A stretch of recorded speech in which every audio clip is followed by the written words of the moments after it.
We are live, guys. Welcome to another live stream from the Three Girls in Love channel. My name is Joseph Darling. Today we are going to handle a, a really cool video, which I haven't watched yet, but it's from a big channel. This is from Jubilee. It's a great channel. They have something called the middle ground. They come in and their whole mission is empathy. And they want to, you've probably heard about the channel, but for those that haven't, it's basically all about bringing people together and solving problems, or at least seeing the other people's perspective. And what they've done is they're talking about their CEO's relationship.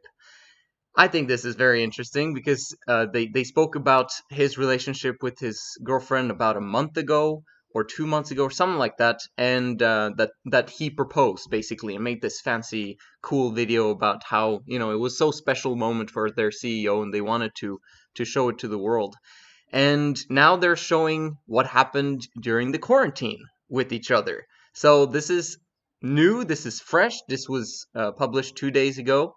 And so I'm excited about this video, so let's just get right into it and see what they're talking about. My name is Jason Wiley. I am the CEO of Jubilee Media, and I am engaged to Mel. I'm Melody Hom, and I'm a business journalist, and I am Jason's fiance. Mel and I met in 2016, and the beginning of our relationship was actually online. I saw a video of her, I reached out to her on Twitter, we ended up connecting, we went on a date in New York, which was crazy because I lived in LA at the time. And I didn't know it was a date at the time. That's right. Many, many months later, through a whole series of events, we ended up starting to date long distance. And then we dated for about, 3 years? Until in August of 2019, I moved to LA. we got you settled for a couple of months, and then in December, I proposed to you. Yes, December 29. And then after we got engaged, we decided to move in together. Very important thing here that I'd love to explain a little bit about. They've been together for 3 years, so they know each other very, very well. However, a reason why their relationship has been working so amazingly well is because both of them are extremely busy and both of them live very, very far from each other. Okay? Distance and absence makes the heart grow stronger for a time. And if they're able to fly back and forth, then and the woman gets her sexual needs fulfilled and met, then she'll be happy. Okay? So basically what's happened now is that they've taken their relationship to another level. They've she decided to move to LA, and now it's going to begin to get tricky. I know, by default, the woman falls out of love every single time in a long-term relationship as long as they're spending time together. The fact that they're actually absent from each other increases the value and scarcity of the man. Okay, so the demand for the man increases because he's not around. Does that make sense? So once he suddenly is massively available, that's when the problems come. And basically that's what this video is all about. I haven't even watched the video, but obviously, it's called Two Sides of Stress, and also I understand female nature and, what's going on. So let's get into it. In February. So at that point, it was just a couple days before all these shelter-in-place orders. So that was like kind of a crazy whirlwind of hey, we're gonna move in together, but now we're gonna spend 24/7 together. Yeah, it's been officially, I think, 2 months since we've been living in this place. I'm excited about this one. If it has affected our physical intimacy. Okay. Yes. You wanna go first?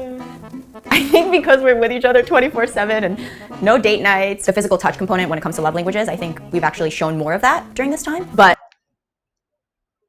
Okay, so first of all, let's just look at their relationship. She is a very masculine woman. It is impossible to hide it. Okay, one, she's a business analyst. She's been working her career. She's not as young as she used to be. No offense, okay? I'm just explaining these two are wonderful people. They're awesome people, and I'm so grateful that they're sharing this with the world just from a case study perspective, okay? Like, and being transparent about their relationship is a huge thing because some things should be held privately, right? But in many ways, them expressing their emotions and being transparent about what's going on, like, kudos to them. Like, I'm actually very, very proud of them. Thank you so much for doing that, because then I could have this video, but also so other people can understand and have empathy for themselves and for their partner, but also for other people's relationships, including theirs. So, but she is masculine. And the man, though he is the CEO of Jubilee, is very feminine. And there's a polarity in their relationship, but the polarity is not the man being masculine and the woman being feminine. You can see it. The woman is masculine, the man is feminine. So just see it for yourself and make your own call judgment. When this happens, there's going to be a polarity problem because he's also masculine. He's a CEO. There's other women that have been interested in him previously, because he's got money and he's leading a huge company, etc., etc. There's power in that, so there's attraction, right? But at the same time, once she moves in with him and she sees all of his faults and weaknesses and everything that she hasn't seen the past 3 years, then things begin to kind of unravel from there. But for sure, the physical intimacy in terms of the regular fire has definitely flattened a little bit, I would. This would happen no matter what in a long-term relationship if they move in together. Always. And I've repeated that again and again on my channel. There's nothing wrong with it. It's just facts. It's just what happens, okay? This is the fire dies down the more time you spend with someone of the opposite gender. Why? Because you're both becoming hybrids. The man is becoming more and more feminine because you become like those you spend time with. And the woman becomes more and more masculine because she spends time with him. So they end up not remaining in their polarity. And when that happens, the attraction dies down, the fire dies down, and it's not just because of the quarantine. Trust me, it's not. But it probably accentuated it because they had to spend 24 hours together. And it makes it, it just elevates it to a whole nother level. I would say. Yeah, I agree. And we've discussed this. I think it's as expected. As expected or completely understandable given the circumstances. And it's hard when you're, feeling crappy, you're like in your sweatshirt. Well, it's because there's no distinct arenas anymore. Yeah. Like, this is my workplace. This is my home and my kitchen. And it's not that we don't feel close. It's just the physical intimacy part, I think, has been more suppressed. More effort. Yeah. A little more effort. Yeah. A little more effort. It's hilarious. This is marriage, guys. Throughout the entire relationship, you're going to have to put in effort. Not fun. Relationship's supposed to be in love, and it's supposed to flow freely and supposed to be natural. And you're supposed to have this pull and gravitational pull towards each other. And if you do, guess what? You're both motivated, both fired up outside your brains, and you can blame that on polarity. If there's no polarity, blah. That's basically what's going to happen to your relationship. One thing that is worth mentioning here as well. Yeah, I forgot. It doesn't matter. Let's move on. Yes. Your ability to compartmentalize. Sorry. Yes, I'm going back now. The aspect of what they were talking about, I love you, but I'm not in love with you. So, you're friends, but there's nothing really going on. That was also a thing of spending too much time together, and destroying the polarity in the relationship. Yes. Your ability to compartmentalize, your kind of relentless optimism. I think it's cool to get to see you do your work. I think that you're really good at being dynamic. I think I'm learning more about your relationship with exercising. Like, I knew and I always respected that you were really good at being disciplined and exercising, but I didn't realize how much of an effect that has on your mental health. Mental health. I don't feel at full capacity, or I don't feel like I have a full tank unless I've sweat. Yeah. And this is a frustration of mine. Something that I have learned about you is you could sit at this desk and play StarCraft and then work and then watch Netflix and eat shrimp chips and then sleep. Then as soon as the next day, just be sitting here. And to be honest, like we're very different in that way because I'm like, okay, I need to feel healthy, especially during a health crisis when we have our health. And I think you take your health for granted. And that's probably one of my biggest frustrations. Whoa. Okay, let's look at this.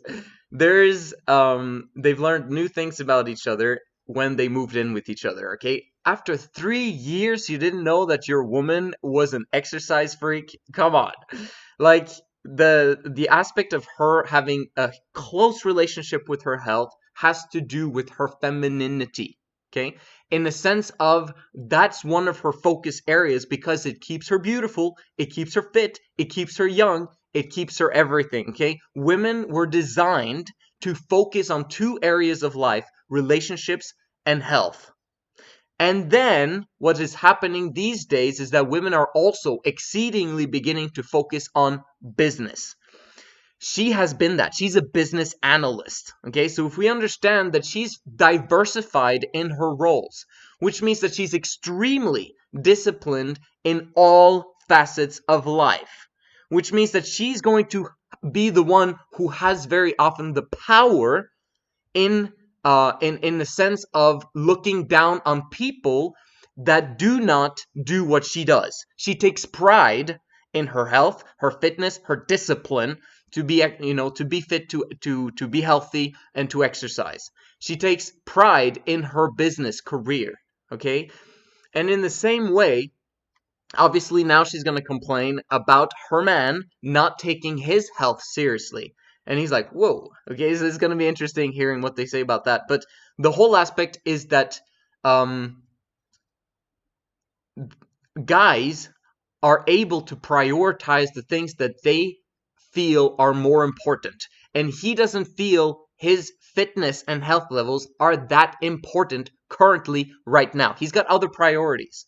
He's still taking care of his health, but he's not doing it at the same levels as she is doing. And she wants him to have more power than her in that aspect of life, and in business, and in the relationship. In the relationship, maybe not so much. Guess what? Because she's masculine. So she wants to make sure that there's equality in their relationship because, that is the category of life that is going to be stressed out, and that's going to get the lesser of her discipline. Okay, so you understand that you've got the 3 categories of life. You got health, business, or money, okay? Health, money, and relationships. And she's extremely focused on money and and on health, which means that the last thing is going to get the least attention and the least focus. She wants to have fantastic relationships, but because she's so disciplined in everything else in her life, she has very, very little discipline left over to that last and most important category of life. As guys, we'd rather focus on business pretty much 80 to 90% of the time. And then we'd like to focus on our relationship. But the more feminine we are, the more we end up spending time focusing on a relationship, especially because since our partner, the woman, is masculine, we need to always be fixing the relationship, always be talking about what's going on and why is it not working and all this stuff, because it's natural. Relationships suck whenever women are masculine and men are feminine, by default, because they're so disciplined in what they're doing elsewhere. Like, you're not going to be strong and scrappy forever. So, believe it or not, this bench is what started the $7.5 million I made from my office. Guys. Yes. To be honest, Yeah.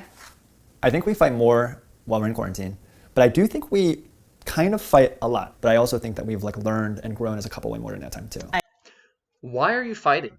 Why do you fight? That doesn't make any sense to me. So people are like, what? Don't you fight, Joseph? Are you saying that in your marriage you don't fight ever with your wife? Oh my gosh! It literally, you can count on my hand the the times I fought with my wife, like at an intense level, where I actually raise my voice and we actually have an issue that we really can't see eye to eye, in the past 10 years, I can count on one hand. All the other times, I am willing to understand her and allow her to vent. That's the masculine thing to do, to be emotionally stable and to not escalate things further. If she wants to escalate and I don't, guess what? The escalation stops there with me. Does that make sense? I have full control over where the escalation will rise to when I allow myself to stay emotionally stable. If I escalate things, that shows and proves that I'm feminine, which means that she is going to feel not understood because I'm trying to be understood myself. And when I seek to be understood and she tries to be understood and I do that again and we escalate the situation, there's fighting. But if you don't do that as a man and you remain masculine at all times and in all places, emotionally, you're in control, there's no fighting. Why are you guys fighting? It doesn't make any sense. But it does. Because the man, the more they spend time together, the more feminine he becomes. So he's going to escalate. And the more she is with him, the more masculine she's going to become, which means that she is going to want to do things her way. She's going to be inflexible about it's my way or the highway, and I care very importantly about this. Why? Because she has to win. Do you understand that? So she has to win because of her masculinity. The more feminine she is, the more she's going to be flexible and submissive to what's going on around her. This is why you get escalation, and this is why they fight. Hold on a quick second. My kids, I have to close the door. And my wonderful wife fixed the problem. All right, let's do it. I agree. That's my take. Were you going to say something? Similar, because keep in mind all the different junctures, right? Like long distance, we didn't fight because we can't. Whereas now I think the best part of all of this is that we can't be passive aggressive towards each other because we have nowhere to hide. Okay, this is hilarious. So you've got the quarantine.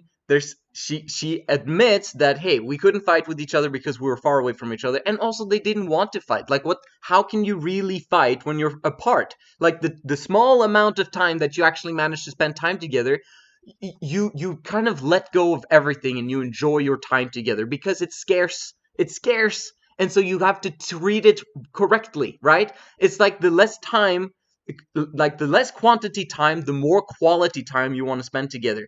The more you increase the quantity time, the less quality there always will be between the genders. That's how it works. In our system, we teach that the man is supposed to be gone the majority of the time, and he wants to be gone the majority of the time. And then he comes home and you guys spend quality time together. Quantity time and quality time does not work. Okay? So if you look at it from their standpoint, they didn't fight, but now they're fighting, but it's not just because of the quarantine. As she explains, it is also from the fact that they cannot hide from each other. They cannot be passive aggressive. They have to solve the problem, and they're living together. Okay? There's nothing else that they can't. They have to solve the problem. Which means, but really the originator is the polarity issue. Really.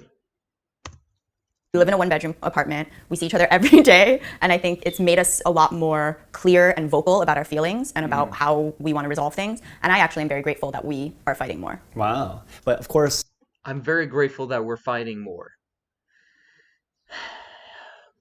Okay. You know why?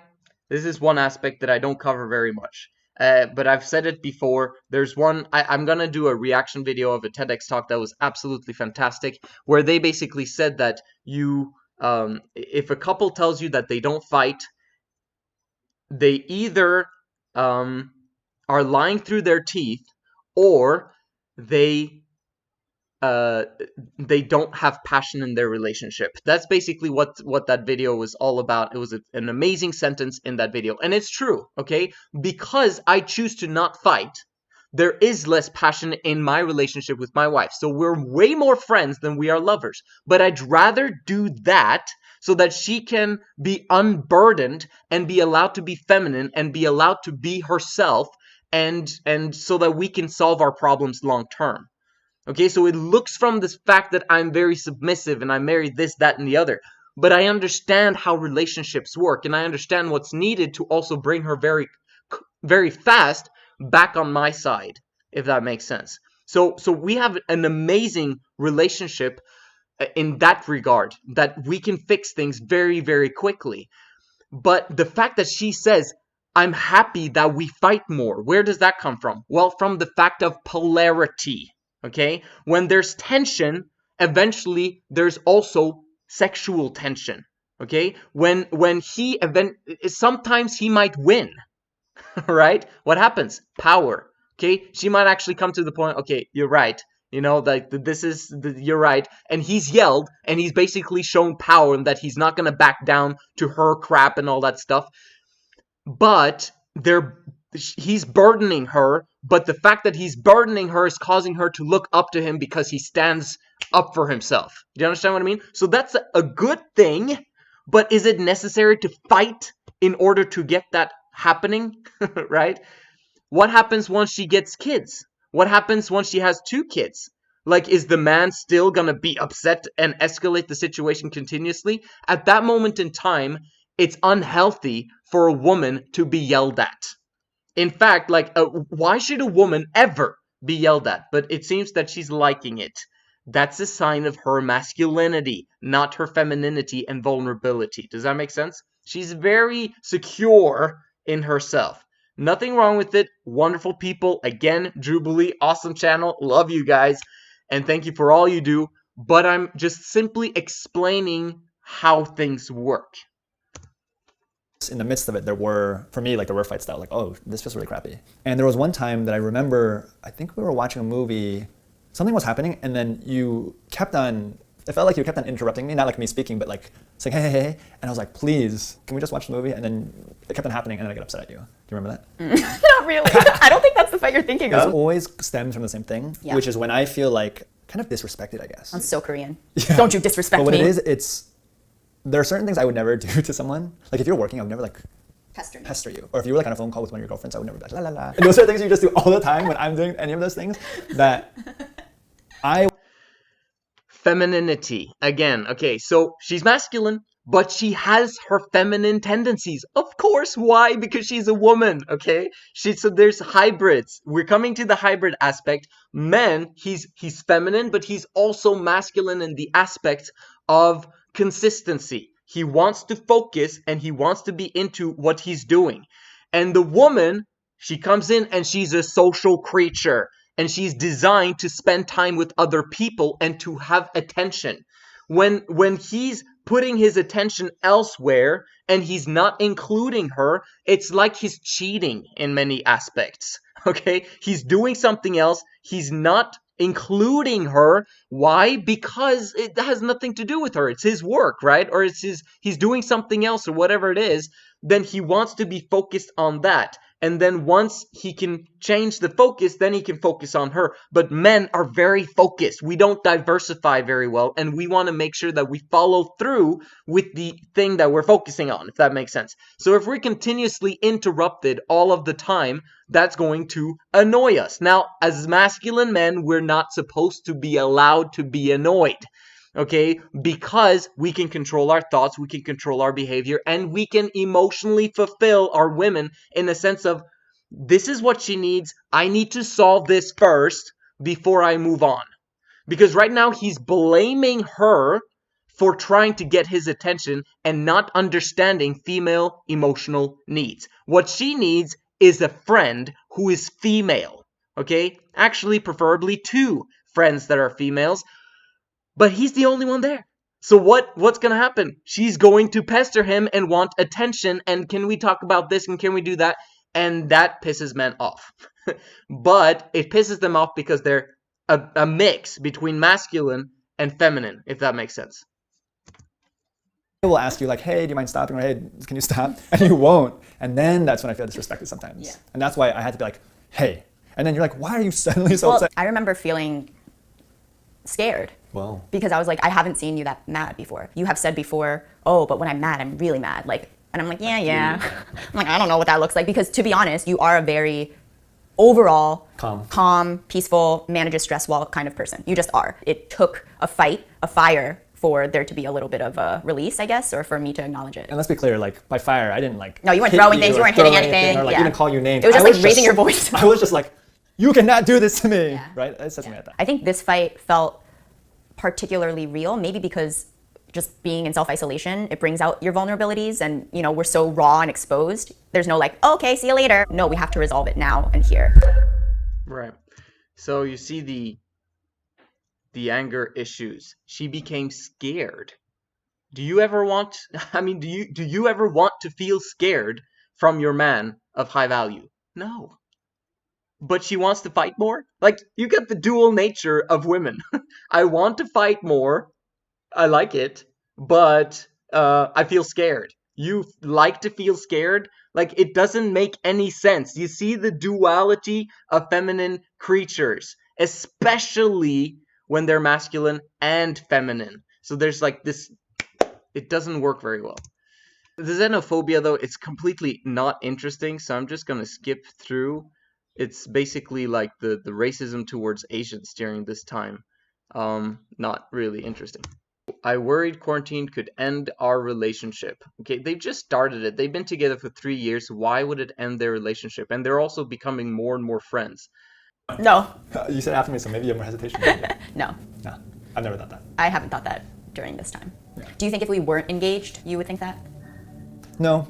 I think the only way that we wouldn't make it out is if I saw like a part of your character that I'd never seen before. But to some degree, I think that we know each other very, very well. Yeah, if anything, it's shown me, to be honest, I think, especially because you run a company and you have all of these employees who are dependent on the company's survival, I'm actually seeing a new side of you where I'm seeing more of your character and new elements. And you know, I'm not one to flatter you. And so this has been a really interesting time where just seeing you handle things with grace and peace, and you're like people first, and just seeing you put that in action, I think has been really inspirational. So, and I like to put that into perspective of that is a turn on for women, okay? A man being a leader in his company, okay? Preferably the owner if possible, but it doesn't matter. As long as there's people looking to him and looking up to him and desiring his attention and desiring him, especially if it's women.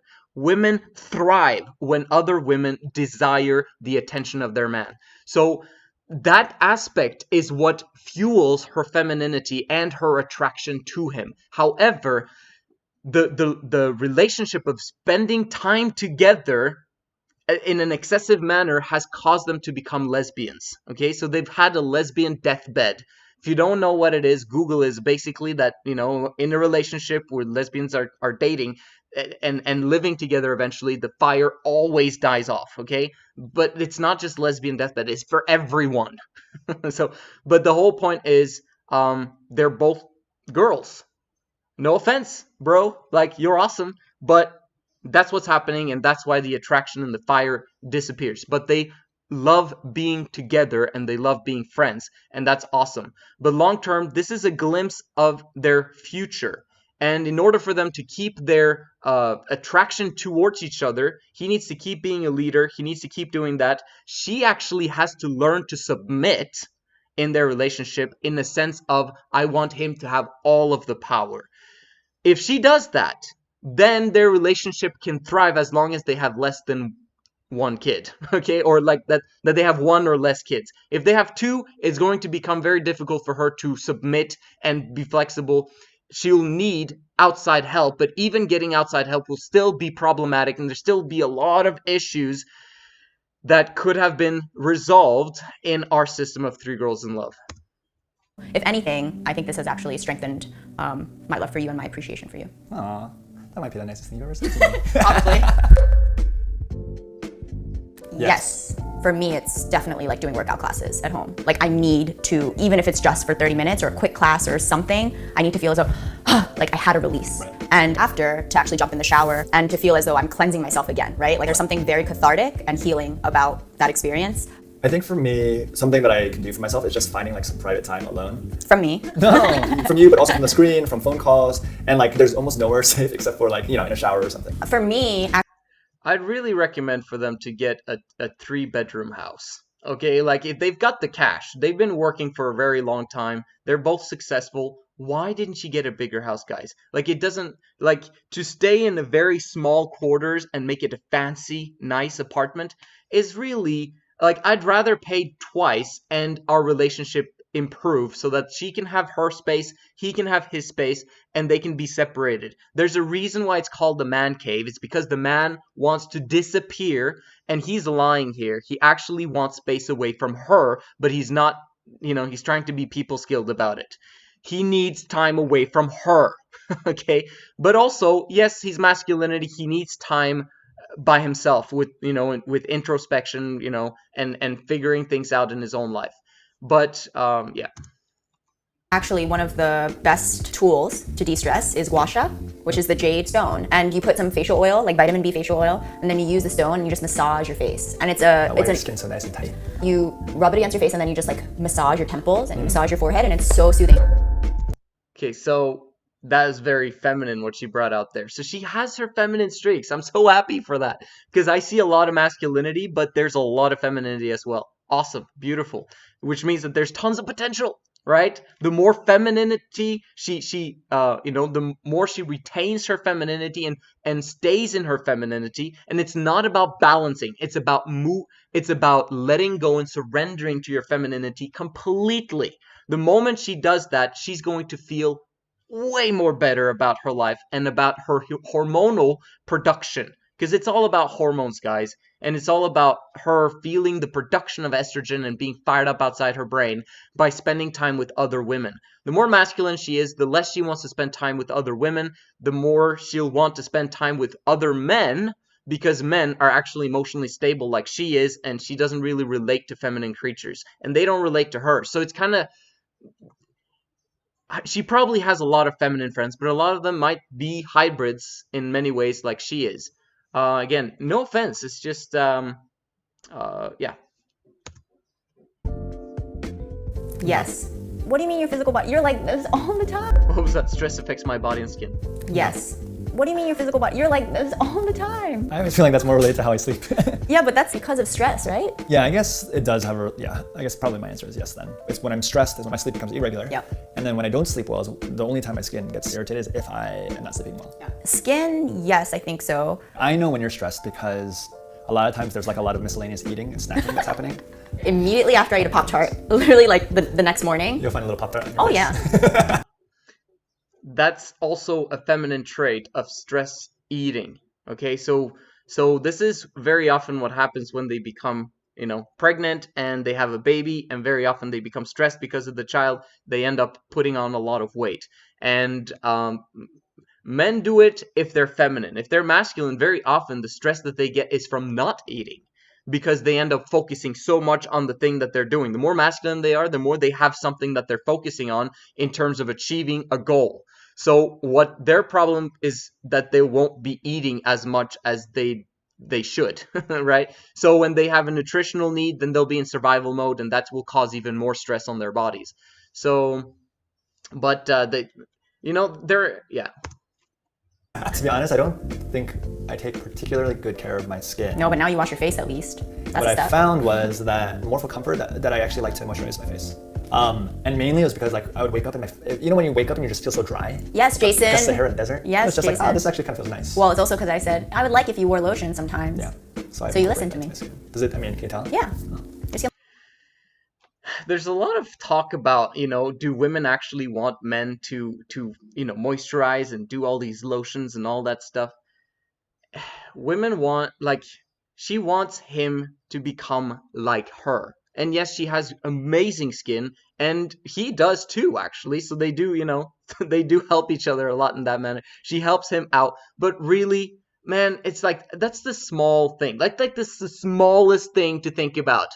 Femininity, we care about the small things, right? Masculinity, I've got more important things to do.